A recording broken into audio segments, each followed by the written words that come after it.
Hey, good morning, Metropolis. It's now 5 after the hour of 6 a.m. in the big monster city.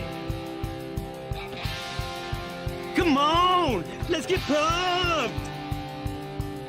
I'm not drinking any fucking Merlot! What can I say? The camera loves me. Shall we begin? After you, Junior.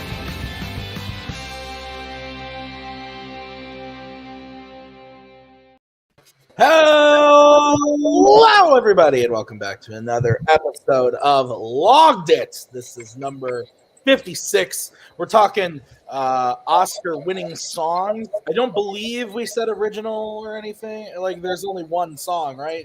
It's like Oscar-winning songs are inherently original songs. Well, I mean, there could be a cover, can't there? No, not a song cannot win an Oscar if it's not original. I don't know. No, I'm just fucking with you. Welcome to the show. This is going to be fun. Like I said, we're talking songs, so this could get wacky. Boatman will probably do this at one point. It's gonna get fun. Looking forward to it. We got two people here and one okay guy.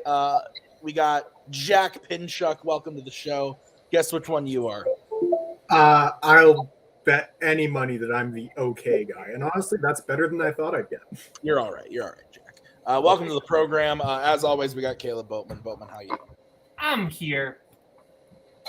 I was gonna say I feel like I haven't been here in a while, and I was like, wait, no, I was here last week. Yes, you were. It feels like I haven't been here in a while.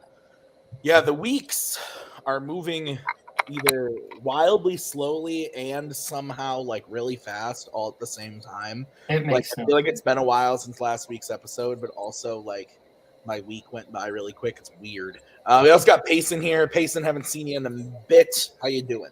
Doing great, Tim. I'm excited for this topic. We are out of the dog days of summer, which I didn't actually know has a very specific window. I think it's like July 3rd to August 11th, so this should be fun. Yeah. I thought the dog days is just whenever Greg Halfley decides to go on vacation. Yeah, I was waiting for I that. was coming. You can't. That's on you. That's on you. I was kind of hoping for it. It's like if I mentioned JoJo's Big Adventure. I would expect you. JoJo's Bizarre Adventure, you fake nerd. Oh my goodness. Okay. I We're may gonna or may not have done that on purpose. We're going to get into the show. We got, like I said, we're going to do songs. Koho was supposed to be here, but he's busy, and now he can't be here. But even still, I'm still here with three Kingsmen who love the Oscars, and I'm just a man who loves the Oscars, and I'm very afraid. So let's get into it. But first, before we get into all the Oscar song stuff, we're going to talk about what we do always at the beginning of the show. We're going to talk about our favorite movies that we logged this week. Boatman, why don't you kick us off? Oh, yeah. I had a pretty good week, so I had some choices.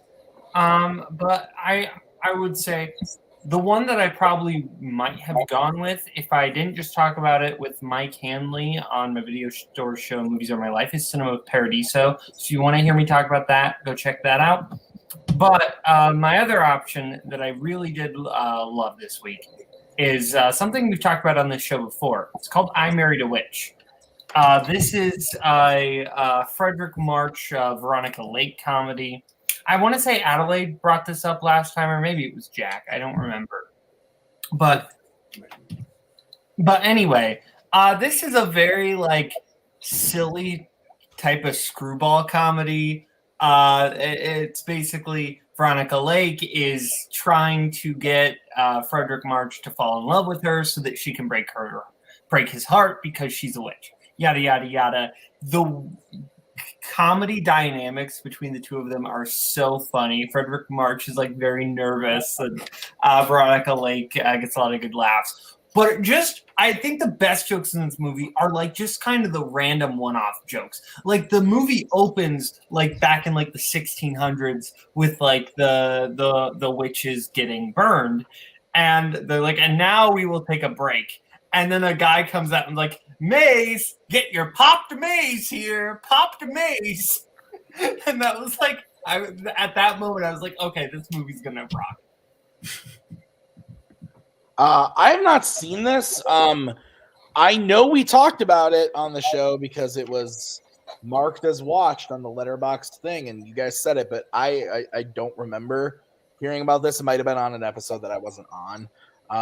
But it sounds interesting. But again, classics aren't really my thing. But when it's comedy and classics, I'm more inclined to usually like it than not. So it's also 80 minutes. Like it's a break. Yeah. And it's on HBO Max. Like you can watch this in like an afternoon. Awesome. Jack, have you seen this? Yeah, I've seen it 2 or 3 times now after since Alex showed me it, and it's one of Alex's favorite movies, and honestly I get it because it's hilarious. Veronica Lake gives an incredible comedic performance. She's just so funny and charming in every scene.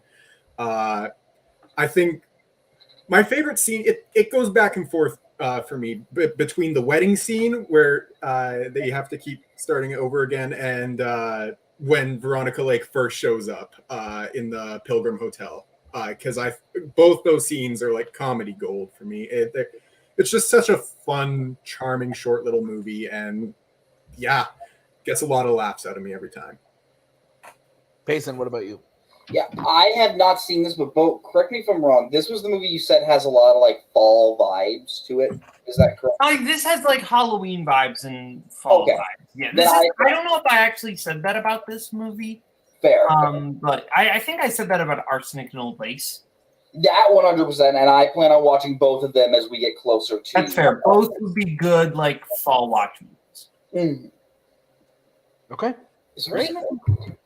Awesome. Well, I will go next. I'm going to go with a first-time watch. I had a really good Wednesday last week. I watched a few good movies in a row. One was a rewatch, but 2 or 3 of them were new watches. And my favorite of them, just because of like how positive like the whole movie was, I feel like, was A League of Their Own. I had never seen this before, and I really, really liked it. I thought it was super entertaining, funny, but also like great message. And I thought the performances, Gina Davis, I thought it's Madonna's in this, right? Right? That's her. I thought she was great. I don't know if I'm sure I have seen her in something. You've seen Dick Tracy, right? Yes. Is she in that? Okay. Yeah. She's Breathless Mahoney in Dick Tracy. Sure. I wanted to die the whole time I was watching that movie. So, I mean, I thought she was really great in it. And it was really funny because the movie started and, the only other thing I like, I know Gina Davis is the mom and Stuart Little, but like other than that, I like can't consciously think of like anything I had seen her in until I just watched Thelma and Louise like 2 months ago, and then seeing this, I was like, okay, so now I'm like starting to get it with her. She's great, and then the fact that I had just watched the absolutely awful Tank Girl, but then the girl, I can't think of the actress's name who is Tank Girl. Lori Petty. Yeah, she's great as the sister too in this. Who is the one of the monkeys in Tarzan? Rosie O'Donnell.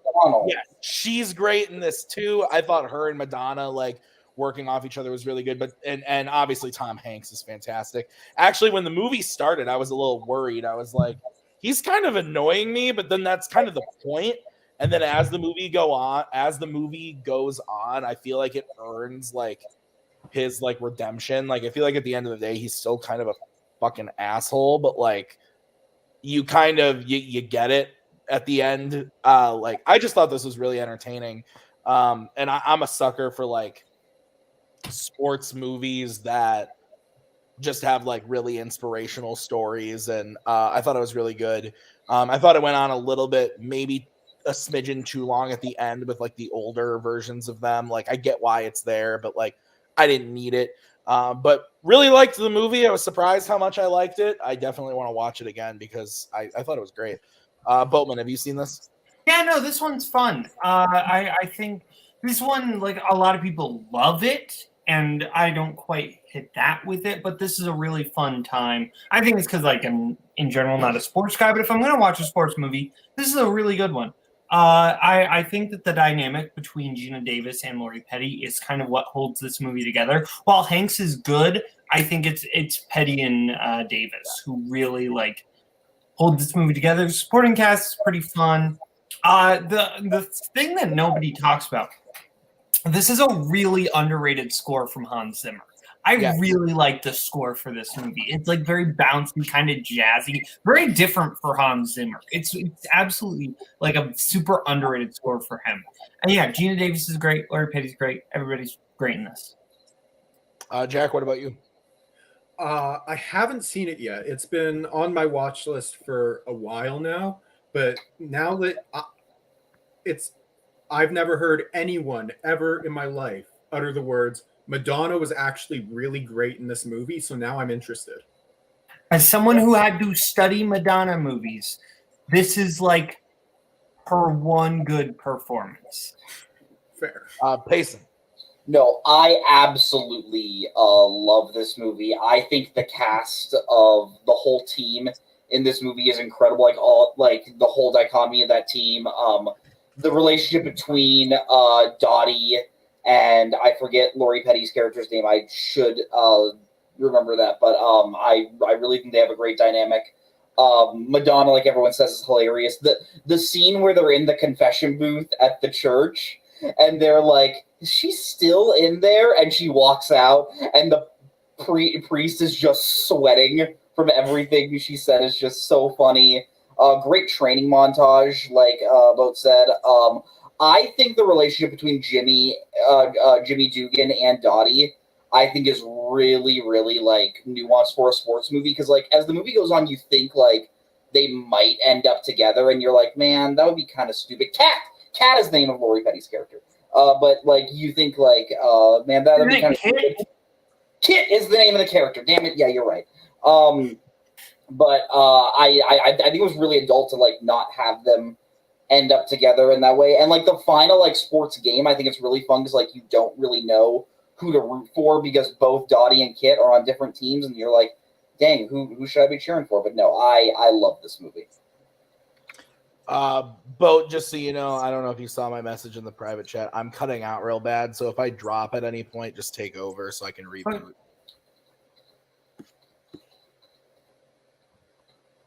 So I would assume that is it.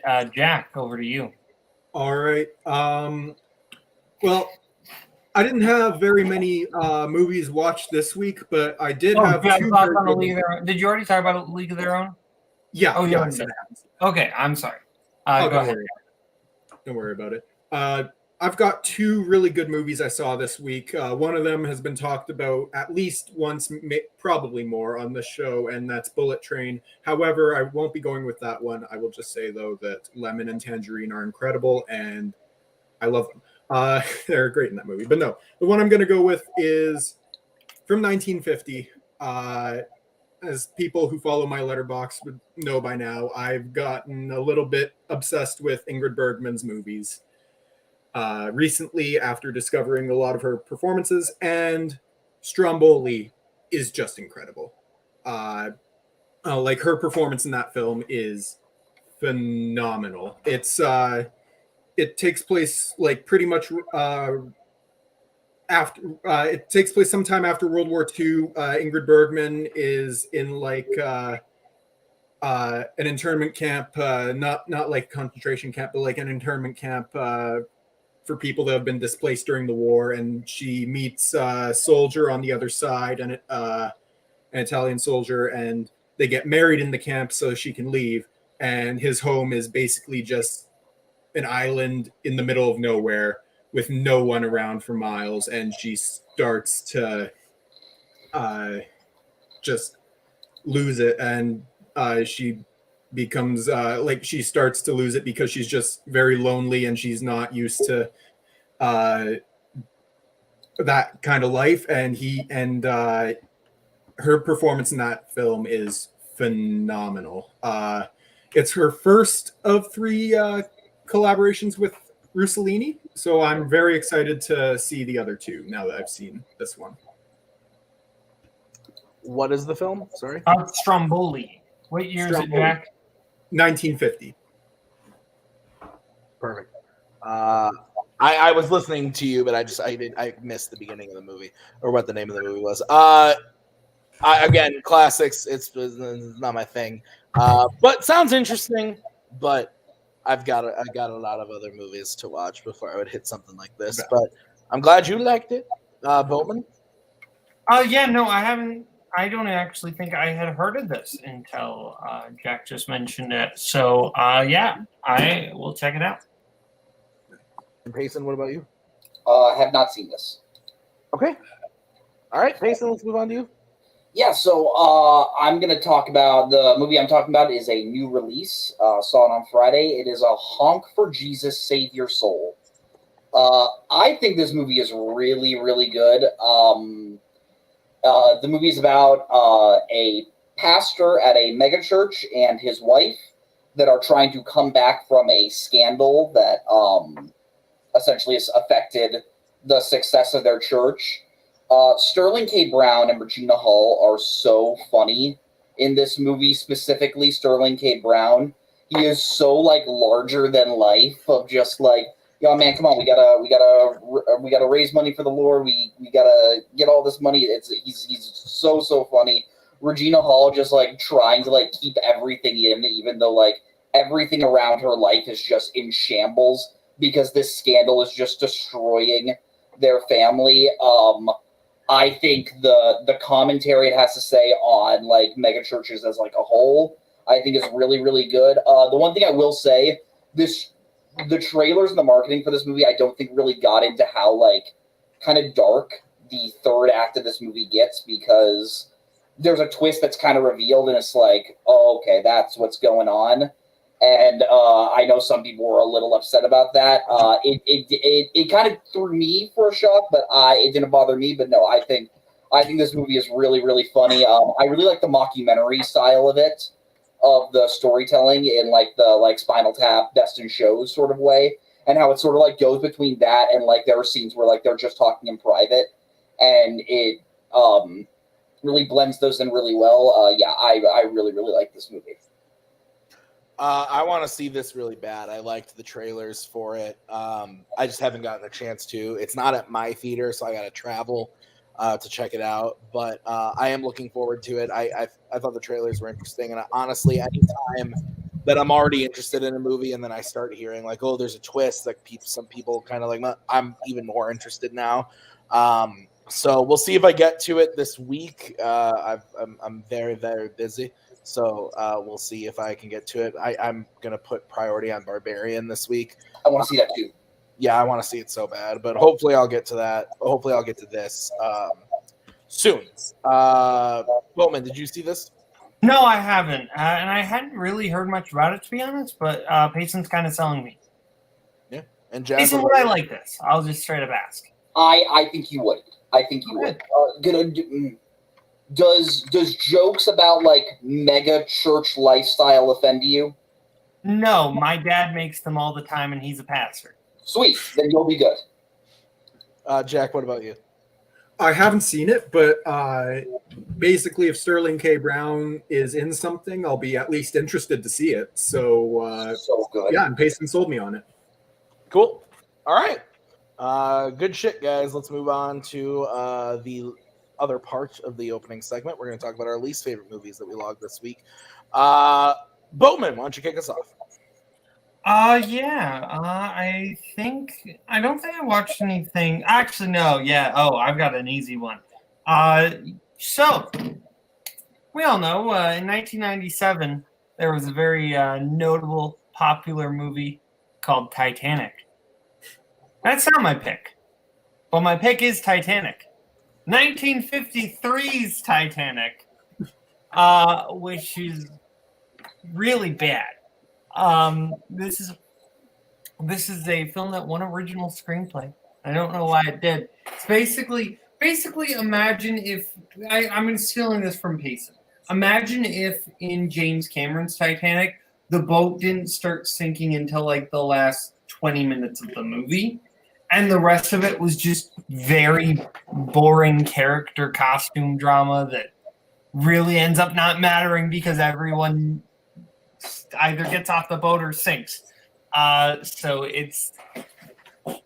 there are some good performances. Barbara Stanwyck is in this, and she's always great. And Thelma Ritter is one of those character actresses who does not get enough credit for just being awesome. So yeah, they're good. They are the only reasons to watch this movie, and even then, don't watch this movie. There's a better Barbara Stanwyck performances and better Thelma Ritter performances. So if you're gonna watch them, watch any of those instead. Yeah, I have zero interest in this. I love the James Cameron Titanic movie. Like, I think it's fucking great. I have no reason to go watch this, like, at all. Jack, what about you? I haven't seen it, but in a few weeks I'll probably watch it because it won original screenplay. We'll see. Okay, Payson. Movie's not good. It's very boring. It's very mediocre.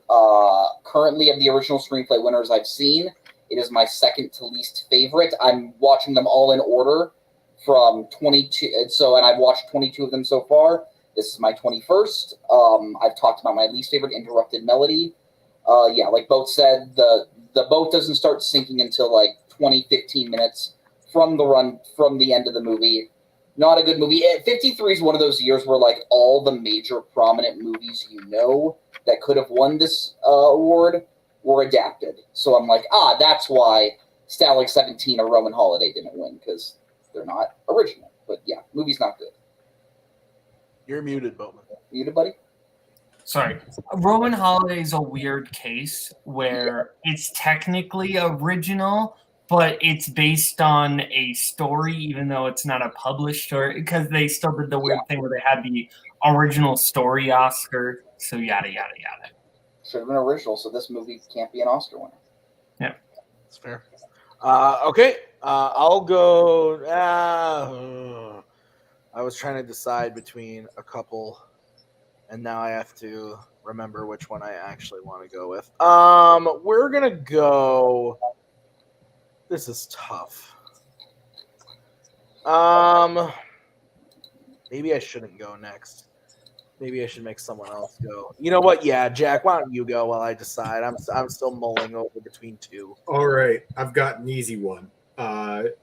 Last night I watched Daredevil for the first time, which isn't my pick. It's fine. It's fine. But it's very fine. It's more a series of Evanescence music videos than it is a movie, but it's fine. And then I realized I had a few hours left before I needed to go to bed. So I decided to watch Elektra. Goodness, where to begin with this one? What you can tell in every second, and it's painful to see, that Jennifer Garner just doesn't want to be there. And it's painful to watch. The action is terrible in this. The screenplay is one of the worst in any comic book movie. Like, goodness. Scully can attest to this. I was hating my life for a long time while watching it. Did you make him watch it with you? No, but he was present before I watched it, and then when I took a break halfway through, and then another break because the runtime just goes on forever. It's only an hour and 40 minutes, but it feels like 3 hours. It's bad. It's an absolutely shitty movie, and I hate it and hate that I'm gonna have to probably rewatch it because I don't know how much I retained from that thing. That's the worst feeling. Yeah. I mean, it's Elektra. Like, I think in 2020 and 2021, I watched this movie probably like 4 or 5 times. Like, it's not good. Like, I've seen it a lot, and it's ass.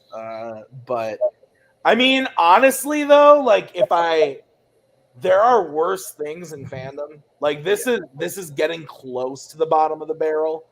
But there are worse things. There are moments of this that I don't hate.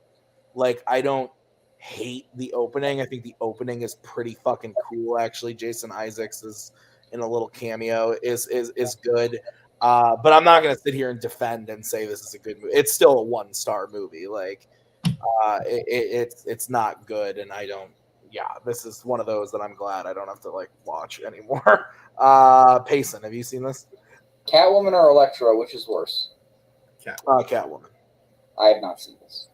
Catwoman, 100%. Like, and it's not even close. Okay, that's fair. You haven't seen it though? Is that what you said? No, I haven't seen it. Boatman. I also have not seen this one, admittedly. Yeah. All right. Fair enough. All right. Okay. I've made my decision. So I mentioned it on the show either last week or the week before that Maggie and I watched Friends with Benefits, the Justin Timberlake and Mila Kunis film. It was last week. Oh, I know where this is going. Cute film. Entertaining. I enjoyed it. This week we watched the sister film, No Strings Attached. It's not good. I'm gonna be honest. Like I talked about it whenever I brought this up, and I like the romantic comedies, like good stuff. Like I like the cheesiness of them. This was just a bit much. Literally, there's no spoiling this. You know what happens. They do it, and they try to stay friends only, and then they end up falling in love. Shocker that that's what happens at the end of the movie, that they get together. But literally, like, this felt like when you're watching a comedy, and in the comedy, there's a character watching a romantic comedy that's, like, super cheesy. That's what this felt like. And it sucked, because, like, Natalie Portman and Ashton Kutcher are both, like, really good, and, like, looks like they're trying, but like there's just like nothing happening. There's a part at the end when they're finally like professing love to each other, and she's like, I love you, and she steps towards him and he goes, stop, because if you take one step closer, I'm never gonna let you go. And I was like, yeah! Oh my god, That's a lie. yeah. And this is directed by Ivan Reitman, which is just like insanity to me. Which, again, like, I'm not the biggest Reitman fan. Like, I like his son a lot, but, like, I haven't seen, like, all of his movies, and I'm not, like, a huge aficionado of him. But, like, man, like, what I have seen is just, like, I don't know what was happening. I'm with Spence, though. Friends with Benefits, fucking great. I really had a good time with that one, but this was just, like, nothing. And it's so weird because there's so many people in this I like. Like, Greta Gerwig is in this movie. And she's actually very funny. And Jake Johnson, who I love, is in this, and he's funny too. But then, like, Ludacris is in it, and he shows up in, like, 3 or 4 scenes and just has, like, really bad, like, one-liners. Like, he is not funny, like, at all. It's just a super weird... Oh, Lake Bell is in it, and she's giving a really weird performance that I don't like, which sucks because I really like Lake Bell as well. But it was just one of those things where, like, we were sitting there watching the movie, and I like the formulaic parts of these movies, but this one was too, like, by the numbers. There was nothing here. Oh, and the weirdest crime of all, first of all, Kevin Kline is in the movie. He's actually pretty funny, but has some weird moments. But the biggest crime is that Cary Elwes is in this movie. He's in, like, 4 or 5 scenes, and he does nothing. Like, I'm literally like, he plays a doctor in the hospital, and I can think of one scene where he speaks, and he literally does nothing. Like, he'll just be there as like a background person where he walks by, and Natalie Portman and Mindy Kaling is in it too, and they walk by and they're like, "Hi, doctor," whatever, and then he just goes off screen. It's super bizarre where, like, you have Cary Elwes in the movie, and he's just not doing anything. Like, it's super fucking weird. It threw me for a loop because I was like waiting for, like, oh, he's actually going to show up and be an asshole, or oh, he's trying to secretly get with Natalie Portman. Nope, he's just there in the background. It's fucking weird. Boatman, have you seen this movie? No, I haven't. This is so Friends with Benefits is like the good one, and this is the terrible one. Yes. That's fair. No, Ivan Reitman is one of those guys who, like, he has, all-time great movies, but then, he has stuff like Junior under his belt. So it doesn't, surprise me that he would necessarily make a terrible movie. I forgot to say this as well. The other big like thing that like Maggie even pointed out, like the difference of this was like, in Friends with Benefits, they spend the first like 30 minutes of like the hour and 45-minute movie like building up their friendship, and so that when they actually do start like sleeping together, it like is actually kind of like a, oh shit, you actually care about them as characters, weirdly enough, and like their friendship. And in this, they literally just like met when they were in like summer camp, and then they meet again when they're in college, then they meet again when they're adults, and they sleep together, and then that's it. There's like I know it's weird to say like there's no character development in the 2011 like rom-com, but there's like no character development at all, like to make you care about it at all, versus Friends with Benefits, which does a really good job of making you care about them. Jack, have you seen this? No, and I haven't seen Friends with Benefits either. And Payson. If I had a nickel for every time Ashton Kutcher was in the lesser clone movie of 2 clone movies that came out recent, like in relation to each other, I'd have 2 nickels, which isn't a lot, but it's weird that it happened twice. I have not seen this movie. What is the other one? Jobs. Oh, I forgot about Jobs. Not like the same year, but like yeah, no, they were 2 years apart, I think, right? Yeah, 2 years. And hey, that Jobs movie wasn't awful. It's just Steve Jobs is like God tier. Okay, great. So let's move on to Payson. Yeah, I didn't see anything like downright horrible, but I saw something bad. Specifically last night, there's a league called Ontel. In that movie, you get to pick a movie for someone to watch. I have a match coming up soon, and I was given 3 ninjas, hard knuckle. This is the 3rd film, 2nd chronologically in the 3 Ninjas franchise, and movie's not good. It's called 3 Ninjas Hard Knuckle. I can't even find this on Letterboxd. When I was looking for this on Tubi, they had like 4, and I triple checked to make sure I was watching the right one. Because if I watched the wrong one when I got to the match, what year did this come out? I literally can't find this on Letterboxd. 1995, 3 Ninjas. Oh, it's called Knuckle Up. I'm sorry, Knuckle Up. Yeah, 1993 is what it has on Letterboxd. Yes. 1993 is 3 Ninjas Knuckle Up. Knuckle Up. Movie's not great. Clearly, you got the title. Yeah, you're once again following the adventures of the 3 ninjas, Rocky, Colt, and Tum Tum. Tum Tum's cool. Tum Tum's like the Dewey of the group. He's really fun. You mean as in Dewey, like Malcolm in the Middle. What? Dewey as in like Malcolm. Okay, that Dewey. I didn't know if you meant Dewey and Louie or Dewey and Malcolm in the Middle. Oh yeah. Okay, you got me. Is there a Malcolm? Yes, there is. Yes, there is. Okay. Yeah. So in this one, these 3 ninjas, they're training with their grandpa, who is a different race from them, and he's teaching them martial arts. And in this one, the big conflict is, tell me if you heard this. This is an early 90s movie where a big evil like politician is coming in and like destroying this Native American land. And the ninjas need to side with the Native Americans in order to defeat the evil politicians. It's nothing you haven't seen before. It's just kind of generic. The scenarios really aren't like that fun. There's this really weird scene where all the 3 white ninja kids put on face paint and like dance with the Native Americans, which is a little oof.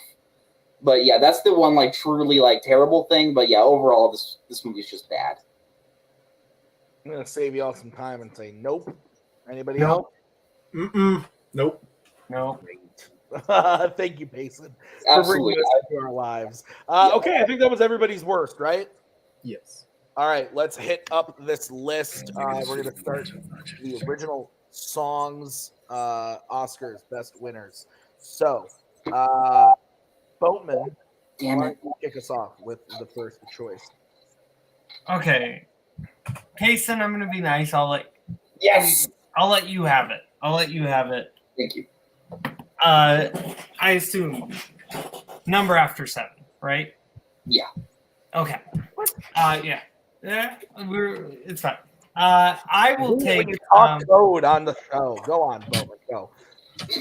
Anyway, I'm going to take a song from the 60s, and I'm going with Raindrops Keep Falling on My Head from Butch Cassidy and the Sundance Kid. I really like this song, performed by B.J. Thomas. This is just a really nice song, and I really like how it's used in the movie, because it's just kind of like, it's a scene that you could cut from Butch Cassidy and the Sundance Kid. It's just like Butch and Sundance's girlfriend hanging out with riding this bicycle. Just kind of with the song under it. There's just like this kind of nice vibes. And I think the whole point of like Butch Cassidy and the Sundance Kid, it's to kind of tell this story while still with the Wild West setting, but to kind of recontextualize it within a more modern, or at that point 1960s sensibility. And I think it's really, this song really helps the movie. And then of course it was used later in a lot of other great movies like Spider-Man 2. So I've always really liked this song. I like songs that are like, hey, things aren't great, but I'm gonna be okay. Like I like songs like that. My favorite song of all time is like that. So yeah. What song is that? You Get What You Give by New Radicals. Nice. I like this song a lot. I've only seen Butch Cassidy once. I didn't know this was from this movie originally, so that's cool. I know it more from Spider-Man 2. One of my proudest moments was getting that question correct, and then having Robert go for like me getting it. It's my favorite thing, is especially when playing in Warzone, when I hit a question and everyone's like, oh, dude, like that look of like, holy shit, someone knew something. It's like, yeah. But no, this is a great song. I really like this song. So yeah, I'm all about this. Jack. Like you, Tim, I know this song more from Spider-Man 2. A funny thing though is I just listened to it again a few days ago. It came up randomly on one of my playlists, I guess. I don't know, but it's a great song. Definitely glad it got picked for this list. And Payson. You know who probably didn't know that question, Tim? Sean Wasserberg. But no, I really Be nice. Oh, okay, I'm sorry. Jacob E. West already does that, yeah. Okay, but no, I really do love this song. Tim, I've only seen Butch Cassidy once, but when I saw it, I was like, oh dang, this is I know this song, and the scene where it plays is just like really sweet. Like it's sort of like a calming moment before like the real like events start happening in the movie. I weirdly watched a movie this week where this song plays. I watched Clerks 2. And when Randall and Dante are go-karting, this is the song that plays. But yeah, I think this is an excellent pick. Great. All right. I'm going to go next. I feel like I have the Tim generic pick. Boatman, what am I picking? If I were a rich man. Take it, big guy! Okay, yeah. I'd live in a penthouse. Oh, in a room with a view. This, If I Didn't Have You, Monsters Inc. It's my favorite movie of all time. This song is great. My favorite thing about this too is like there are just so many good jokes in the song, and the fact that it's Goodman and Crystal doing it is just the best. Honestly, I love the blooper reel for Monsters Inc. But I prefer the normal version with just that was originally in theaters because you get to hear the full song, and it's just great. It plays throughout all of the credits, and then at the end they do the it's like right as the closing logos are going and everything, and you just hear him do the one more time. It worked. It's so good. I love the song. Like I said, I think Crystal and Goodman being the ones who perform it just add so much to the song. I'm so glad if this movie was going to win something. Like, obviously, I would have preferred it to be animated feature, but also, given the year it came out, I understand. But yeah, no, big fan of the song, big fan of the movie, obviously. So yeah, Boatman. Yeah, no, this song's delightful. I feel like this song is like a little bit underrated. I feel like people are like, yeah, this one's fine. I really like this song. I think this one's a delight. I have you ever, Tim, have you ever seen the version of this that they performed at the Oscars when this was nominated, which is John Goodman and Billy Crystal, or sorry, John Goodman and Randy Newman doing it? I don't think I've ever seen that. It's on YouTube. It's pretty fun. Yeah, I'll have to check that out. Jack. Yeah, no, this song is very good. I'm again glad it got picked for this list. I wouldn't have picked it. It's not like one of my top favorite songs to win, but I still really do like it. I think it's a lot of fun. And Payson. Yeah, I just love the music in Monsters Inc. Like, I'm not sure if this is like a popular opinion, but like the score for Monsters Inc. in general is like a top tier Pixar score. But no, this song is so much fun. The friendship between Mike and Sully is just kind of like captured in this song, and I think that's I think that's a really great attribute to it. I think I've told people this before. This is the first movie I ever saw in theaters, so like I have very like nostalgic memories for this song. Now the question is, do you prefer the Billy Crystal and John Goodman version, or the Emily Osment and Mitchell Musso cover? Didn't know that was a thing, and I don't even remember that was a thing. That's fair. Maybe too deep for cut, but yeah. All right, Jack, let's go to you next. All right. Yeah. As much as I do love the more recent one of the bunch to win the Oscar, I would be lying to myself if I didn't say that Skyfall was the best of the Bond songs to win. I adore this song. It's one of my it's in my top 20, top 50 songs for sure. It's an incredible song. If Adele's making a song, I'm in. And Adele's voice is perfect in this song. It's got, well, it's regarded as one of the greatest, or if not the greatest Bond song of all time, for a reason. And yeah, absolutely deserved the win at the Oscars that year. Yeah. I think this one's really good. I get why it won. My thing about it is, personally, I don't know if this is a song I would necessarily listen to outside the context of the movie, at least for me. I think it just doesn't necessarily fit my style, what I normally like to listen to, but it's really good. Not one of my favorite, not my top 2 or 3 Bond songs. Like, I love Live and Let Die. That's my number one. But no, this is solid. And Adele is one of the best singers working today. So she's great. Payson?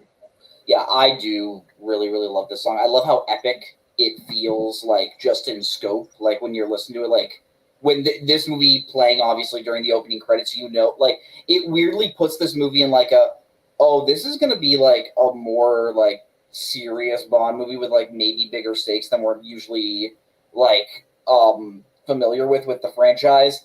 And I think Adele's vocals are haunting in a way. I think she just absolutely kills this song.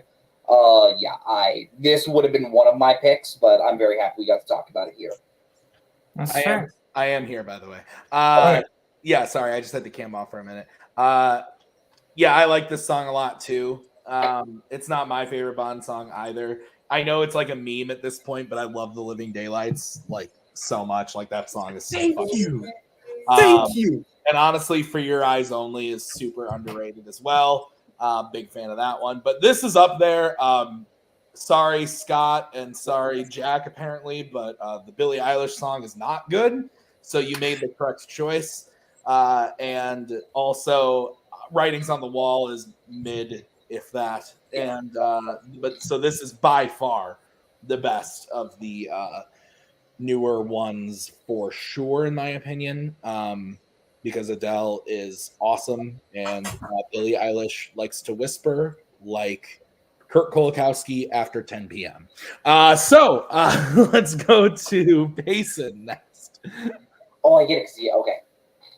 Took me a second, but yeah, that's a good one. All right, my pick. Look, if you already know what I'm going to pick. Yeah, That's all I had to say. That's all I had to say. 4 words. Look, if you had, Lose Yourself. Lose Yourself is easily my favorite song to ever win Best Original Song. Of course, it has history behind this, the first rap song to ever win, and I just think, like, even if you take just Eminem's, like, entire discography, like, this is usually one where people say, like, yeah, this is, like, inarguably one of his best songs of all time, and it was made for 8 Mile, and I think that's really, really incredible. The lyrics of it, just how it starts with his palms are sweaty, knees weak, arms I have just, and then it just builds to, like, how can I grow old in Salem's Lot? It makes you just feel, like, intense. Like, I would be lying to myself if I didn't admit I have listened to this song before quite a few trivia matches I've had to pump myself up. It feels so good. Just the context of the movie, like, it plays during the credits. And of course, like, everyone, I think you got to talk about it. I have a very unique history with this where, obviously Eminem did not perform this in 2003 when it was nominated because he was busy. But in 2020, when they were doing the Oscar ceremony for 2019, they were doing, like, the big medley of all the Best Original Song winners. And I literally say, you know, it really is sad that we never got Eminem to perform Lose Yourself at the Oscars, because that would have been incredible. 10 seconds later, dun, dun, dun, dun, and everyone is just like, what the heck did you just do, Payson? And I have never felt more badass in my life that I literally predicted the future in that moment that would happen 10 seconds later. It was awesome.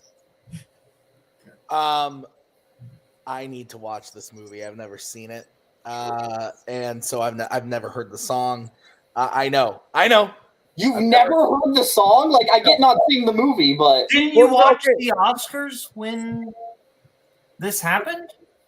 Yeah, of course I did, but that doesn't mean that I know what the song is. No, that's fair, but you heard the song. I heard it, but I don't remember. That's fair. No, that's fair. You just said you never heard the song. So I guess, I mean, I've never seeked out this song to consciously be like, I'm going to listen to Lose Yourself. I don't remember. So the fact that Eminem came out and did it at the 2020, like, I don't remember that. Like, I believe, like, I was there, I watched it, I guarantee I did. But again, I gotta watch the movie because I've been told that it's a fantastic movie. And again, not my genre of music, so I was never gonna go and seek this song specifically out. But I am interested in the movie because of the story and everything. So I do want to watch it, and I'm sure that I would like it. But I just haven't gotten there yet. Boatman, you got all excited about this. Go for it. Yeah, no, I mean, this would have been one of my picks, but I let Payson have it. This is the one that we were talking about. This is a great song. I'm not like the biggest rap guy, but I would be lying if I said I didn't have this song on multiple playlists. Like, this song goes very hard. Great chorus, a lot of great lyrics. Maybe my favorite Eminem song. I don't know, but it's a great song. Definitely like top 2 winners for me. Tear this motherfucking roof off like 2 dogs chained. Like, holy shit. It's so good. At home, he's known. Jack. Home and knows his own daughter. This song is fantastic. It's top 2 or 3 Eminem for me. I have a clear-cut favorite Eminem song, but this is like 2 or 3. It's really close. But no, this song is incredible. It's on my short list I've got here on my whiteboard of songs to bring up, and I'm glad that you brought it up, Payson, because there's a lot of other songs I want to talk about. Okay. Boatman, we're going to you next. I go back over to me. I'm gonna do what I just did and pick an older song again. This time from the 70s, and I'm going with the song "I'm Easy" from the movie Nashville. This is just like a really nice sounding folk song. Essentially, the song is from the perspective of this character who, played by Keith Carradine, who is in love with Lily Tomlin and is having an affair with Lily Tomlin in spite of the fact that Lily Tomlin is married in this movie to Ned Beatty. So that's kind of the portion of this movie, and essentially Lily Tomlin comes in this club where Keith Carradine is performing. He sees her, and then he's like, I'm going to play this song. And you basically just like, this is him pouring out all of his emotion about how he feels about the fact that he's in this situation. Like one of the opening lyrics, like, it's not my way to only love you when no one's looking. And like, he's so clearly he's not happy that he's in the situation, but then it's like, but I'm easy. And it's a really great song. I like it a lot. And I think in context of the movie is best. So if you haven't heard it, I would actually say don't seek it out and make your first experience of it watching this movie. This is a long movie, but it's also great. So yeah. If you're not a Magnolia person, I would say maybe don't watch this movie because this reminds me a lot of Magnolia. Payson, watch Nashville. Yeah, you just told me on Nashville. And Tim, yeah. Oh, I forgot Tim's a Magnolia guy too. Oh my God, yeah. Yeah, You just both of you watch Nashville. This is like Robert Altman 70s Nashville. Yeah, I haven't seen this, but you just Or Magnolia. Jack, have you seen this? No, I haven't, and I haven't heard the song either. But now, hey, I'm interested. I like the PTA that I've seen, so I'll probably not hate Magnolia. So I'll probably like this. And Payson. I have not, but I've seen this song. Like when people are talking about like the best song winners, this is one that's always like brought up. And Nashville's a movie I've been wanting to watch. It's funny because I do know Paul Thomas Anderson cites Robert Altman as his favorite filmmaker of all time. So like knowing that makes sense, and that makes me want to watch this movie more and listen to this song more. Awesome.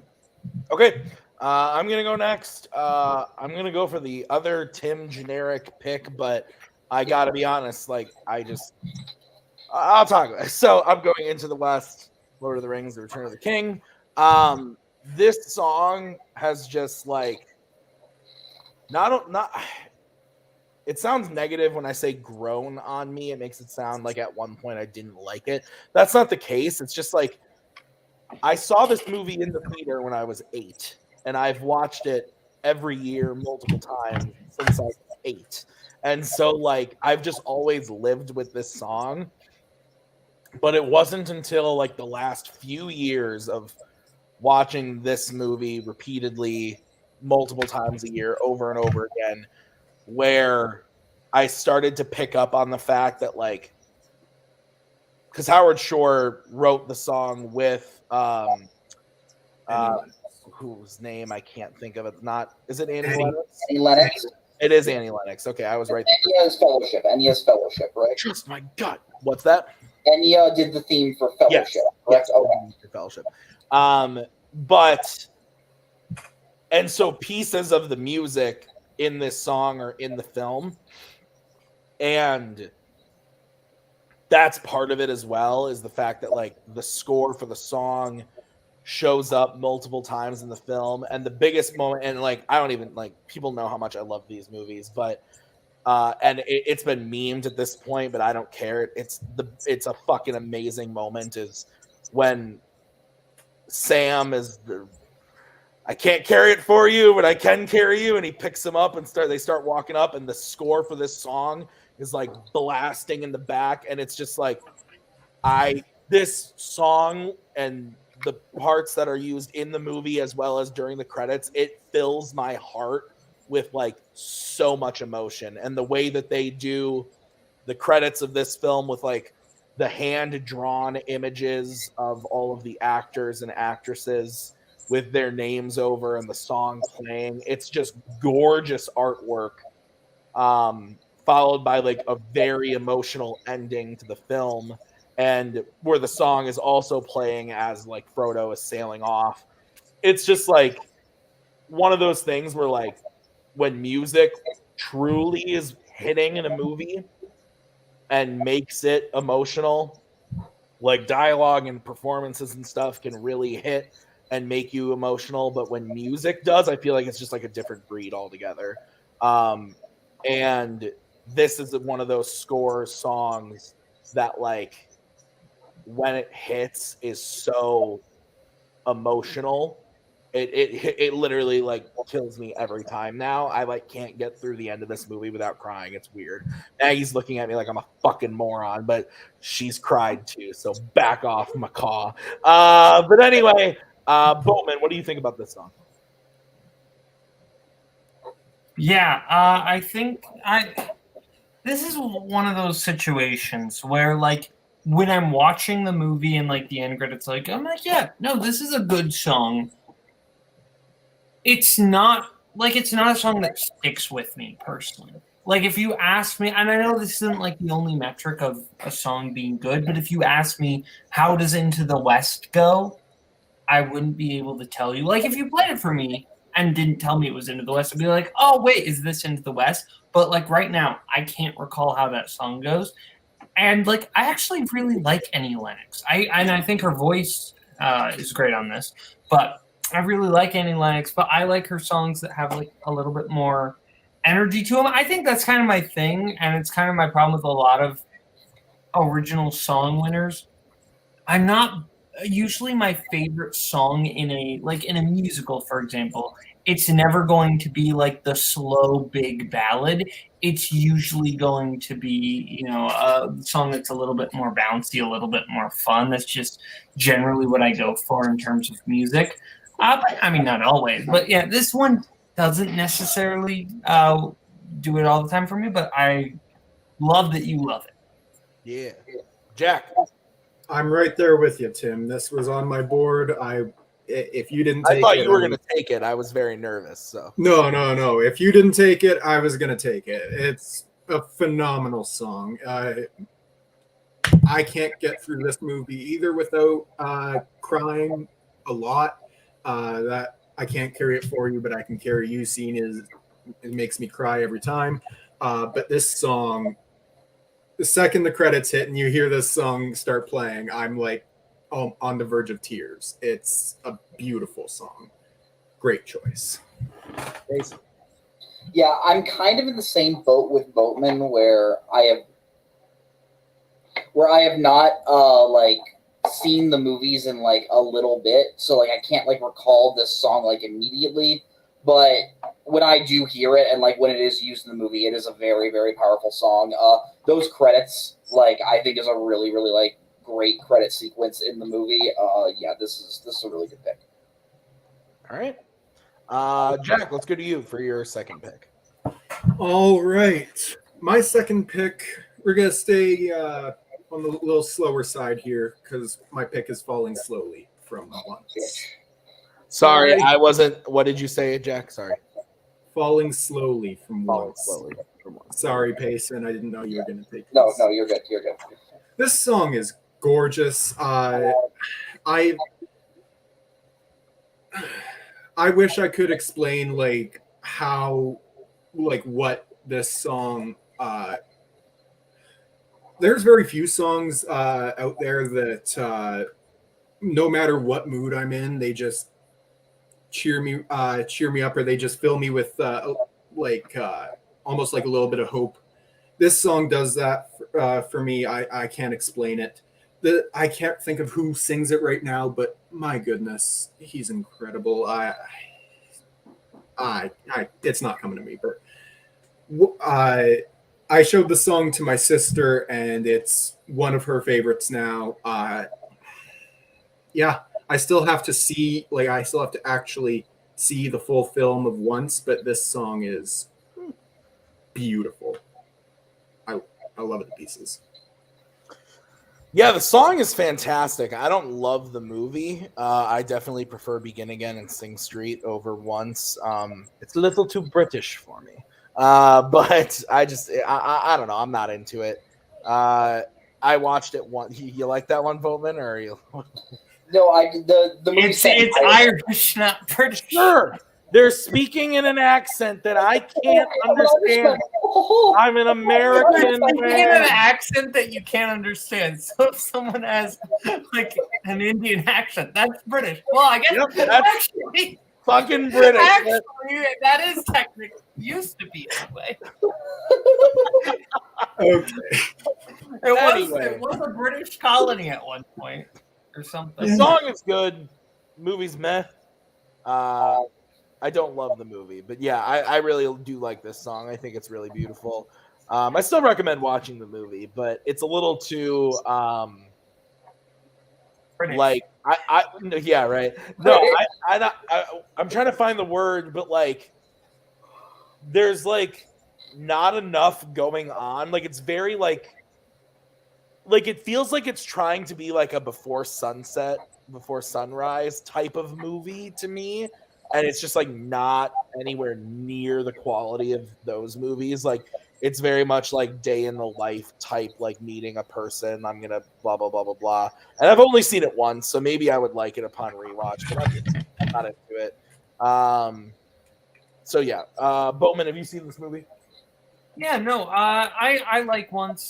In terms of the song, I really do like this song. I really like Falling Slowly. I think, especially, I like where it's placed within this movie, in that like it's these two characters. They are at this point falling slowly. They're not quite there yet, but I really think that this song really works. I really like. I don't know. Yeah, like I really like that. So no, I really like this song.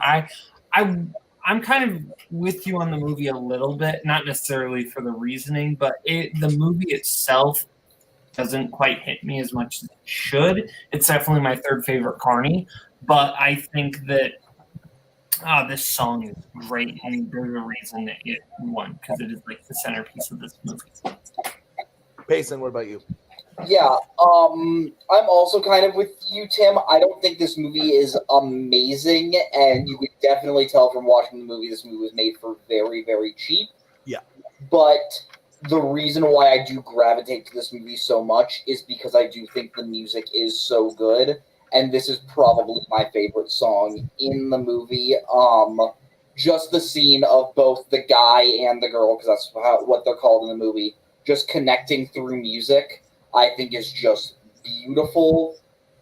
Yeah, this would have been one of my picks, so great job, Jack. But yeah, I think this is a really, really excellent pick, and it was the start to John Carney's career, and he's made some more great movies. So I want to bring up a point that Cameron Rocha brings up, which I think is absolutely true. I would give once Begin Again and Sing Street each the original song win from each of their respective years. Which songs from the other two? Begin Again, I can never remember the name of it, but it's the one where you see him visualize all the instruments, whatever that, I always forget what that one's called, but because it has like a longer title, I think, but that one's great. And really any song from Begin Again would be my winner that year. I love the soundtrack for Begin Again, mainly because it's done by the guy who was the lead singer of the New Radicals, who again did my favorite song. And then Sing Street, personally, Up is my favorite Sing Street song. But if you want to go Drive It Like You Stole It, I would not complain. Yeah, I'm with you on Up. That's my favorite as well. Okay. We are moving on to Payson. Yeah. You know what? I'm going to take a Disney one, and I know this is going to be a cliched one. I'm taking A Whole New World. Like, we all know the words to it. We all know, like, what it means to the movie, but I really, really love this song. I love this sequence of just Aladdin and Jasmine just flying through the sky, and Aladdin just saying, yo, I can show you the world. And Jasmine's like, yo, I love that. It's like, yeah, why wouldn't you? You're flying on a fucking carpet. Like, it's a great song.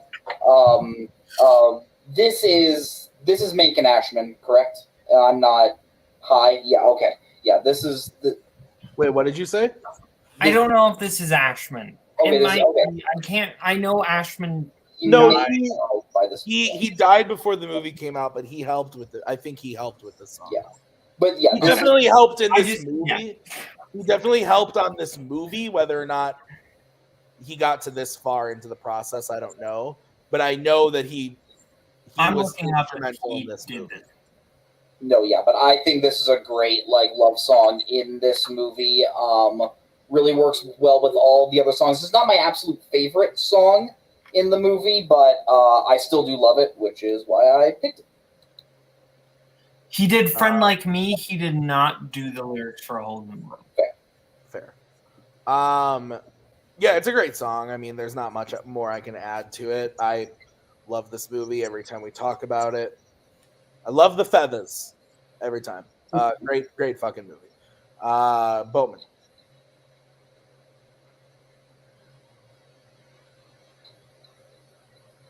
I'm muted again. I'm sorry. You were. This is a fantastic. And What? you're lagging. Okay, go to Jack, and I'm going to leave and come back. Okay, Jack, go talk about it.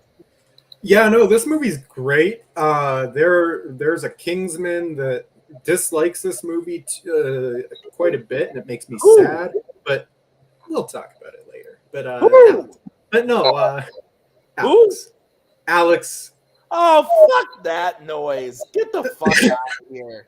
No, but honestly, A Whole New World, probably my third or fourth favorite song in the film, because I do love Prince Ali and Friend Like Me, not necessarily in that order, but I do still love this song. This was my favorite for a number of years growing up, and yeah, it's a great song. I've got no complaints with it winning. Boatman. Yeah, no, this is a song that I've kind of had a weird relationship with, where I liked it, and then I was kind of cynical about it for a while, and was like, this one's fine. A Friend Like Me is where it's at. Friend Like Me is still my favorite Aladdin song, but I've come around on this song, and I do really love it now. I think this is one of the best like Disney romance ballads. Again, usually when it comes to like Disney songs, especially, the song I don't gravitate to is like the big romance song. I tend to go towards more of like either the sidekick song or like the big kind of introductory song. But I do think this is a fantastic song, and I think so necessary to the movie. Because I think we don't actually want Aladdin and Jasmine to be together for this song. That's fair. Jack, congratulations. You've been promoted. You're no longer my mortal enemy. Yes! I don't think I hate you anymore. I think Alex has taken that spot. He must hate joy. He must just dislike happiness. What the fuck? All right. So we have 2 spots left open. I will void my another spot for me. So the 3 of you gentlemen, does anyone have one right away, right now? Who's got one? I think I do. Go ahead, Payson. I'm going to be very nice to my faction member Spence, because I know this is their favorite Oscar-winning song, and it's a very good song. It's a Man or Muppet from The Muppets. This song is weirdly epic in a way. Like, it weirdly hits like these emotional levels that like you wouldn't expect from like The Muppets in a way, even though The Muppets are really cool. Just Gary and Walter just singing about like, man, what am I doing with my life? What is going on? And I think it's a really great song. The number, like, this song is so good that like a cast member of the bit, I won't do that joke. I'm sorry, Tim. But Are you about to disrespect the Big Bang Theory? Damn right I was. Get the fuck out of here.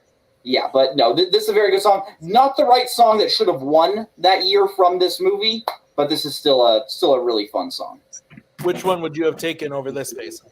I like Life's a Happy Song. Life's a Happy Song is good. Life's like a lamb. Let's be honest. Life's a fillet of fish. Hey, yes, it is. Every song in this movie is gold. This would have been my whole movie. Get the fuck out of here. Is he talking about the Muppets? Yeah, he totally. You better not be, you jerk. I love you, but I know you're fucking with me. He's afraid of Miss Piggy, straight up. So is Kaleb Koho. It's weird. Has anyone here seen Max Keeble's Big Move? Yeah. I imagine the big bully guy, but like Koho with Miss Piggy, like with the frog. Like we should do that with him. Koho is Troy McGinty. Anyway, this movie is great. This would have been my third choice if I hadn't taken two songs from my two favorite movies ever. So this would have been up there. But yeah, I love the song. But I agree. It's tough. I don't think I've ever thought about which song in the movie is my favorite. I do love this song, but Life's a Happy Song is also great. I also love Chris Cooper talking about that he has more money than Robert has De Niro. It's that so moment's amazing, and I don't want to hear any. But And honestly, it'll make you ill. There ain't no flour in the $100 bill. Shut up. And the best part is afterwards, they're just like, if the answer was no, you could have just said it.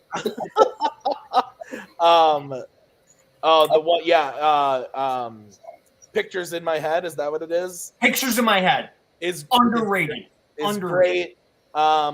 And honestly, the version of Rainbow Connection in this movie I like a lot. I think it's really, really good. Animal coming in on the drums there at the end, God tier moment. Also, let's not underestimate the powers of the Barbershop Quartet doing Smells Like Teen Spirit. And we also must not underestimate Camilla and the gang doing Fuck You by CeeLo Green. Is that who does that song? But it is clearly the censored version, though.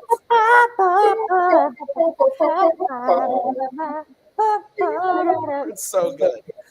This movie's fantastic. Absolutely great choice. This also ups Spence in the rankings of Kingsman that I just like. So Spence, great job. You upped yourself. Good job. You and Jack are doing well tonight. So Boatman, what do you think about this song and movie? I'm very curious about what Tim's Kingsman rankings are.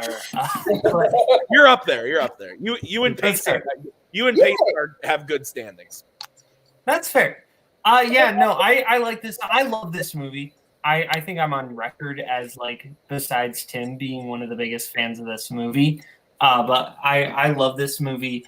And the song is good. I think it's always going to be overshadowed. Whenever, like, a song wins the Oscar, it kind of like, and another song from a movie should have won that Oscar, in my opinion. It always kind of like tempers it a little bit. Like, yeah, I like Mayor Muppet. This one's fun, but I love Life's a Happy Song and I love Pictures in My Head. But no, this is a really good song. And if those two songs weren't in the movie, I would love this song. So that's just me kind of being unfair to Mayor Muppet. But no, this is a great song. Great kind of ironic ballad. This is very fun. Jack. Yeah, this song's great. It's been a minute since I've seen the Muppet movie, like from 2011. So I don't really remember all the songs all that well.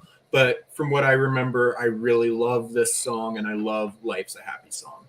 So, Jack, I do want to let you know that if we ask you what movie has the song Man or Muppet, and you write the Muppet movie 2011, you will get it wrong. I know. Muppets, Jack. Get it together. You lost another point. I'm sorry. let's go on. Who has one more for us? I think I got one. Unless Jack, if you want to, you can. I'm doing well with Tim right now. I'm a do the right thing and shut up. Quit while you're ahead. That's right.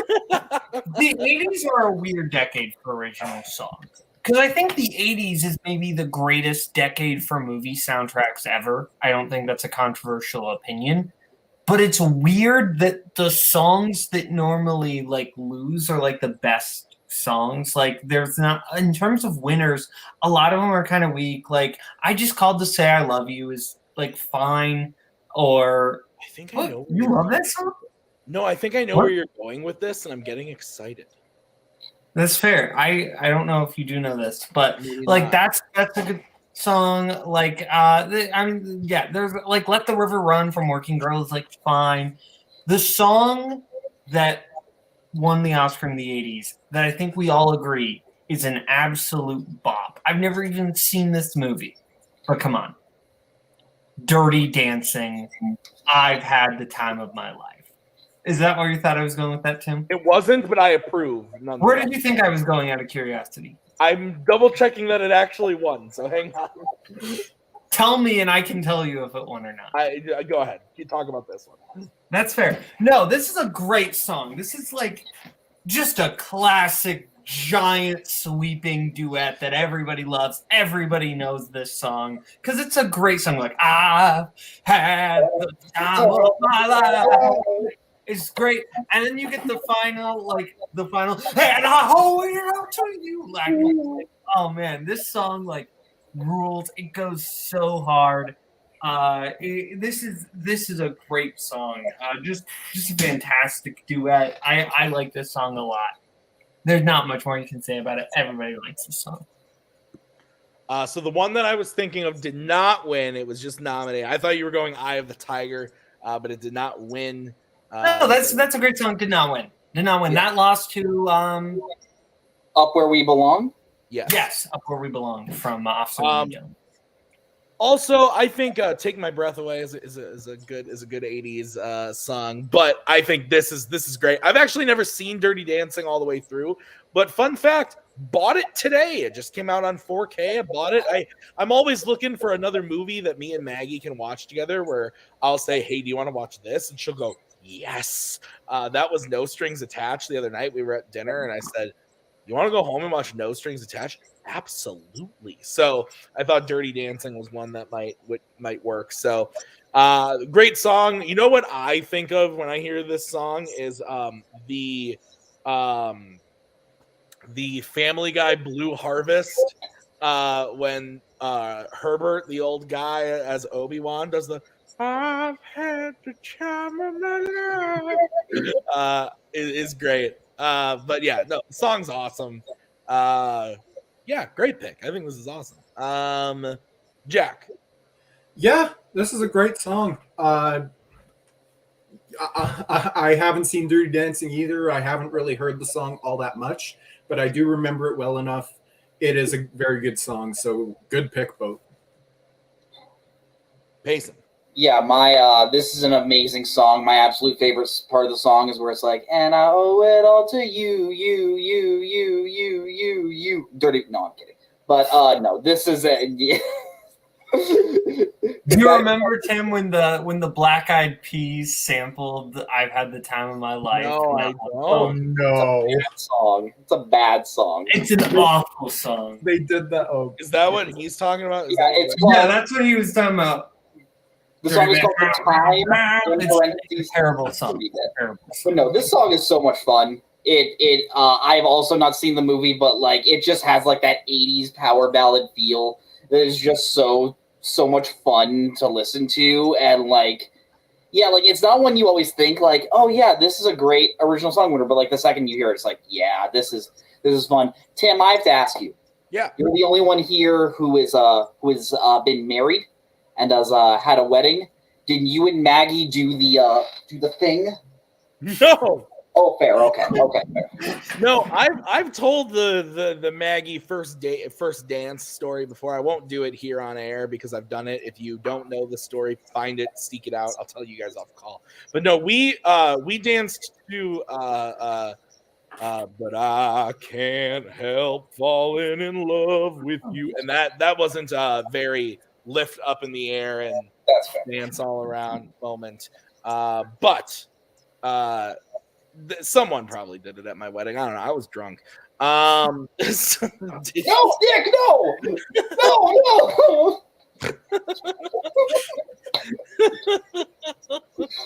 Oh man. Okay. So that's the list. Head on over to Letterboxd at the link below to check out the list and all the movies that we talked about this evening. Yeah, my God.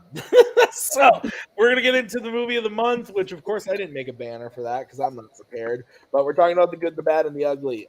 Spoiler alert: Boatman and I haven't finished it yet. So I've seen it before, but like I just didn't have a chance. I want to. If I'm gonna talk about it, I want to have a fresh watch. Yeah, same. So we're gonna talk about it next week. So we're on to Jack and Payson. So what year was it? 60 what? 6? 60. It's a weird thing where like it's labeled as 66. It's technically 67. Okay. It was released in Italy in like 66. It's like 67 in US. I believe. All right. Well, Jack, go ahead and talk about it. Good, bad, and the ugly. Yeah, this movie's great. First time I saw it was in film studies in a few years ago, and I hadn't seen it since. So rewatching it today before the show was great. I had completely forgotten just like everyone talks about how great the score is, and it's to the point where I'm like, yeah, it's great, but I kind of forget some of it. But today, when I was watching it, the scene where Angel Eyes is walking through the destroyed Confederate camp, it's just the score in the background and him walking through it. It's like gorgeous, like a gorgeous moment in the film. Ennio Morricone's score for that is truly worthy of everything everyone's ever said about it, because it's phenomenal. But I love the three leads of the film, and Clint Eastwood is Blondie. Is it Lee Van Cleef who's Angel Eyes? Mm-hmm. Yeah, he's phenomenal. But I love, damn it, I forgot his name. The Ugly, Tuco. Eli Wallach. Yeah, Eli Wallach. Thank you. I love Eli Wallach in this film. I think he's just so much fun.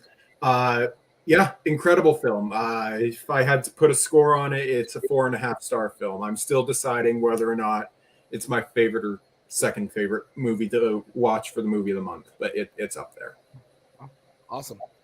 Payson, what about you? Yeah, I absolutely adored this film. Funny thing happened when I was sitting down to watch this movie. There's a scene where like this bar fight is happening, and you sort of hear like the outside of it. And then Eli Wallach, a.k.a. The Ugly, bursts out, and I'm like, huh. I was expecting Clint Eastwood to be playing The Ugly if my multiplex history tells anything, but all right, that was bad. No, this is... Yeah, fair. This is an amazing movie. I think all three leads are excellent. I love movies where it's like, it's a smaller, like, story that is, like, surrounded by, like, huge events. Because, like, obviously this movie takes place, like, during the Civil War, and that's, like, the big backdrop. But you're really just following these three characters. They're trying to find this, like, treasure. The partnership between Tuco and Blondie is so much fun. How, like, they both have information, but you cannot force the information out of their mouths, even if you try. Angel Eyes is Lee Van Cleef is so much fun as like the villain, I guess, of this movie, even though like they're all sort of like morally like gray characters. The score, like I think if anyone knows anything, I think the score is like the thing that people would know about this movie. It absolutely holds up. It is a 3-hour movie. It did not feel that long to me. I think this movie is incredible. If I had to rank it of the movies we've watched, I would put this as my 3, behind Glengarry Glen Ross, above Midnight Run, and I would give it a 4.5 star. What's your favorite out of curiosity, Payson? After Hours. Oh, fair. Yeah. Awesome. All right. Well, so like I said, next week we're gonna go ahead and me and Boatman will talk about it. Jack, quickly, Nick wants to know who you would say is the good, the bad, and ugly between me, Boatman, and Payson. Go. There's a correct answer. No. I think Payson is the good. Boatman's the bad. I'm the ugly. No, you're beautiful. Yeah. I just wanted to hear you say that. Tim, This was a great episode. I want to thank Payson and Jack and Boatman for being here as always. Whoops.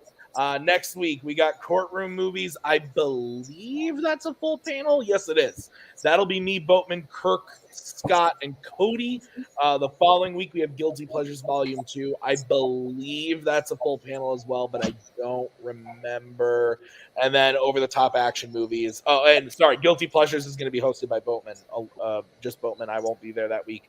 And then over-the-top action movies. Boatman will be gone. I'll be on that week hosting that one. And I believe we have one spot left for that. So just be on the lookout for the post. Well, it's out. You can go and comment on that if you want to be on the show. Let me know.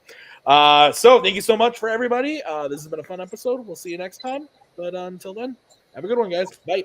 In case I don't see ya. Good afternoon, good evening.